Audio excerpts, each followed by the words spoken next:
तो सर अभी आपने जो ऑर्डर किया हुआ है और जितना आप खाने के बारे में जानते हो और जितना आपको खाने के बारे में ज्ञान है, तो आप हमें वो दीजिए और हमारे जो जनता जो देख रही है, जो सुन रही है, उनको भी बताइए कि आप कितना खाने के बारे में जानते हैं और आप कितना हमें बता सकते हैं। बहुत ही ज़बरदस्त तरीके से ऐसा लग रहा है कोई पॉलिटिकल इंटरव्यू चल रहा है। धमाकेदार तरीके से ये फूड के क्वेश्चन पूछ रही है लड़की। हैं, कमाल है कमाल। देखिए ऐसा है कि भारतीय फूड की अगर हम बात करें ना, तो अथाक सागर है। मतलब कि किसी भी एक डिश को पकड़ लीजिए, आपको इतनी बेहतरीन उसके ऊपर आपको हिस्ट्री मिल जाएगी, कहाँ से उसका ओरिजिनेट हुआ, वो कैसे कैसे वो आगे डेवलप हुआ, कैसे कैसे वो आज के टेस्ट में परिवर्तित हुआ। तो जैसे जो हमने आज ऑर्डर किया है इतना बड़ा चिट्ठा, तो उसमें से मैं ज़्यादा नहीं लूँगा। मैं इडली के बारे में आपको बताऊँगा। इडली, सांभर, डोसा और पानी पूरी। पानी पूरी बड़ी इंटरेस्टिंग चीज़ है। तो अगर मैं डोसे की बात करूँ, देखिए डोसा बहुत ही एक फेमस साउथ इंडियन कुजीन है और इसे सांभर के साथ और कई सारे चटनियों के प्रकार के, जैसे नारियल की चटनी हो गई या मूंगफली की चटनी होगी, उसके साथ इसे खाया जाता है। तो मैं आपको बताऊँ, मेरी कुछ थोड़ी स्कूलिंग और कॉलेज मेरा जो है 3-4 क्लासेस मैंने, मतलब क्लास 3, 4, 5 मैंने बेंगलोर में पढ़ी है और साथ ही साथ मेरी एजुकेशन ग्रेजुएशन भी मेरी साउथ में हुई है। और आपको एक और चीज़ बताऊँ, जिस डिस्ट्रिक्ट में मेरा कॉलेज था, मैं मणिपाल यूनिवर्सिटी में पढ़ा हूँ कर्नाटक में, तो जहाँ मेरा वो जर्नलिज्म का कॉलेज था, वो उसी डिस्ट्रिक्ट से डोसे का ओरिजिनेट माना जाता है, उडुपी। तो उडुपी डिस्ट्रिक्ट से कहा जाता है कि जो डोसा है वो ओरिजिनेट हुआ आज से हज़ारों साल पहले। तो कई जो मिले हैं, जो जिन्हें कहते हैं हम लिटरेचर मिले वहाँ के पुराने, तो वहाँ पे इसका वर्णन है। हालांकि कई जो हिस्टोरियन है वो ये मानते हैं कि जो डोसा है वो तमिल से आया, मतलब तमिलनाडु से आया 1st सेंचुरी में। तो हो सकता है कि एक डोसा दोनों साइड बराबर इसका ओरिजिनेट हुआ हो, लेकिन थोड़ा डिफरेंस के साथ उन्होंने अपना उसमें टेस्ट जोड़ दिया, इन्होंने अपना। जैसे कि जो बोलते हैं जो तमिलियन डोसा होता है वो बहुत ही मोटा और फ्लफ़ी, मतलब बहुत सॉफ्ट सा होता है। वहीं अगर आप कर्नाटक के डोसे की बात करेंगे, जैसे उडुपी में, जहाँ मैं बहुत खाता था, यहाँ जब मैं हमारे हॉस्टल में भी बहुत बनता था, वो एकदम से करारा, जैसे देखा होगा आपने, बड़ा जैसे अभी सर्व करते हैं रेस्टोरेंट्स में, तो बिल्कुल करारा सा गोल सा करके उसको देते हैं।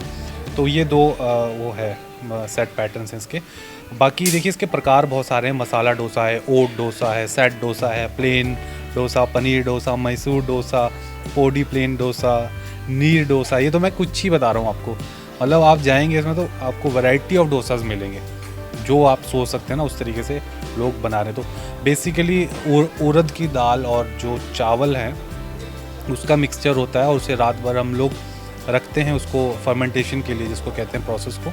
और जब सुबह वो फर्मेंट हो जाता है, थोड़ा फूल जाता है, तो तब हम उसको तेल लगा के उस पर तवे पे फिर उसको बनाते हैं। उसके तवे भी स्पेशल होते हैं, मैं आपको बताऊं, एकदम प्लेन। और बहुत ही एक्सपर्ट बनना चाहिए वैसे, अगर आपको एक ऑथेंटिक टेस्ट अगर डोसे का देना है। तो इसमें जो ओरिजिनल जो साउथ इंडियन शेफ़ होते हैं उनको महारत हासिल है इन चीज़ों में। इडली की अगर मैं बात करूँ तो 920 या AD, मतलब आज से आप ये मान के चलो लगभग 1100 साल पहले इसके बारे में वर्णन मिलता है। और पहले आपको मैं बताऊं, ये सिर्फ जो काले चने होते हैं ना उसकी बनती थी। काले चने को लस्सी के साथ मिक्स करके वो लोग इडली बनाते थे। और जो मॉडर्न इडली है जिसको कहते हैं, जो आजकल हम खाते हैं ना वाइट कलर की, वो कहते हैं इंडोनेशिया से आई है। तो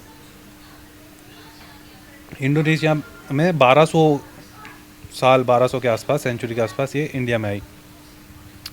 अब गुजराती जो हिस्टोरियन है वो ये कहते हैं ये सौराष्ट्रियन टेक्सटाइल, जो कपड़े के व्यापारी थे सौराष्ट्र के, उनसे गई है साउथ में। और 10वीं और 12वीं शताब्दी में इसको साउथ में पहुंचाया। और वो ये मानते हैं कि नहीं भैया, इसका ओरिजिन जो है गुजरात में है। वर्ण का सामुकाया एक उनका मतलब एक टेक्स्ट है, किताब है, 1520 में लिखी गई थी। उसमें इडली को इडारी कहा गया है। उसमें इडारी कहा जाता था गुजरात में। और इडारी जो है वो इडाडा से आता था ये शब्द। और इडाडा वो किसको कहते थे? ढोकला को। तो अगर आप ध्यान देंगे तो ढोकला का प्रेपरेशन अगर आप देखें, जैसे ढोकला कैसा दिखता है ना, थोड़ा सा फूला हुआ सा, वैसा तो इडली भी वैसी ही दिखती है। तो इस वाली थ्योरी में भी दम है। तो चलिए, थ्योरी जो भी हो, लेकिन खाने में बहुत सही है। और इसको वर्ल्ड का कहते हैं कि वर्ल्ड का मोस्ट हेल्दीएस्ट ब्रेकफास्ट माना जाता है। बिकॉज कि आप उसको सिर्फ स्टीम कर रहे हैं, उसमें तेल नहीं है, उसमें ज़्यादा मसाले नहीं है, आपने सिर्फ राइस को स्टीम किया है।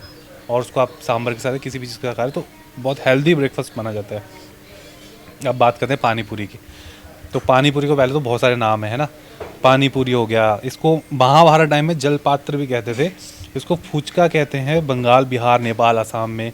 गुपचुप कहते हैं इसको उड़ीसा, आंध्र प्रदेश, तेलंगाना, झारखंड, छत्तीसगढ़ में। गोलगप्पा भी कहते हैं, पानी के पताशे भी कहते हैं इसको। और इसका जो इसका जो उत्पत्ति मानी जाती है, कहाँ से ये शुरू हुई, तो उत्तर प्रदेश इसको माना जाता है कि वहाँ से इसकी शुरुआत हुई। और ऐसा बोलते हैं कि राज कचौरी जो होती है, राज कचौरी आपने देखा ना, वो पानी पूरी टाइप की होती है, बड़ी सी होती है, उसमें बहुत सारे इंग्रेडिएंट्स, दही वही, चाट मसाला, चना, आलू सब मिक्स करके वो लोग राज कचौरी वो बनाते हैं। तो ऐसा बोलते हैं कि उसी का एक स्मॉलर वर्जन होता गया और वो आज की डेट में पानी पूरी है। पानी पूरी के भी बहुत सारे आपको टाइप्स मिलेंगे। तो ये थोड़ा सा हमने थोड़ी जानकारी देने की कोशिश की। बाकी ऐसा है तो मैं वही कह रहा था कि हम अगर हर फूड आइटम की हिस्ट्री पे और उसके ओरिजिन पे जाने लगेंगे तो मतलब पूरी सीरीज़ मैं बना सकता हूँ 50-60 एपिसोड्स की इस पे।